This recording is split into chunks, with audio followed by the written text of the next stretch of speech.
Hello, I am Chandu Nair and I am handling the course on marketing management. Today we are going to talk about a very fascinating subject, the subject of price. We have already seen about pricing in general, but in this particular chapter we will be looking at applications of pricing. So let's take a look at what we will cover in this chapter. First and foremost, we will try to figure out how to price a new to the market product.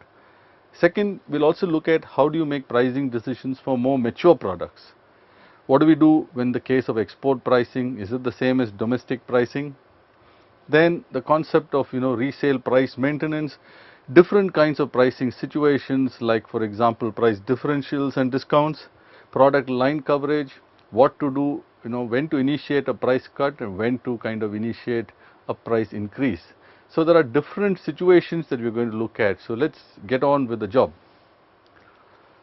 Usually, when a product is new to the market, first and foremost, there are several challenges because if it's new to the market, one doesn't even know how much demand there will be for that product. One doesn't know the level of acceptance for the product. One doesn't know if there will be a reaction from the competitors of substitute products. Anyway, what we need to first figure out, like in many other things, is why did you introduce that product itself? So let's look at the objective for the introduction of the product. If the objective was to utilize say idle capacity, then you already have your fixed cost taken care of by some other products, and therefore one can look at marginal costing as a basis for pricing your product. On the other hand, if your objective has been to broaden the market, then one might look at a low pricing relative to the price of say substitutes or competitors or what have you. So in this particular case, as we have seen in other discussions on product life cycle and demand and things like that, let's look at the following factors. Consider the broadly the probable life of the product. What is the kind of market protection that you have? Example, if you have patented that product, as if you see iPhone, it's a pretty distinctive product. It has certain kind of market protection. So Apple can afford to price it quite differently than for those products which are a little more generic in nature, or it's just a marginal improvement or something else. Third is, what about the customers?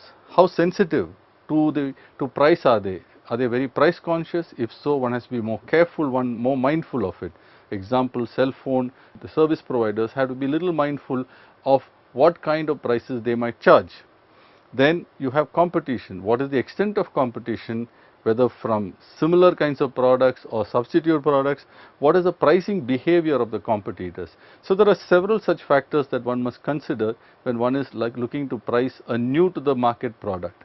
On the other hand, for a more mature product, the situation is quite different. The decisions to be made are quite different. The questions you would ask is, if you are the market leader or if you are not, is the market demand degenerating? How is the overall market? Is it reaching saturation point?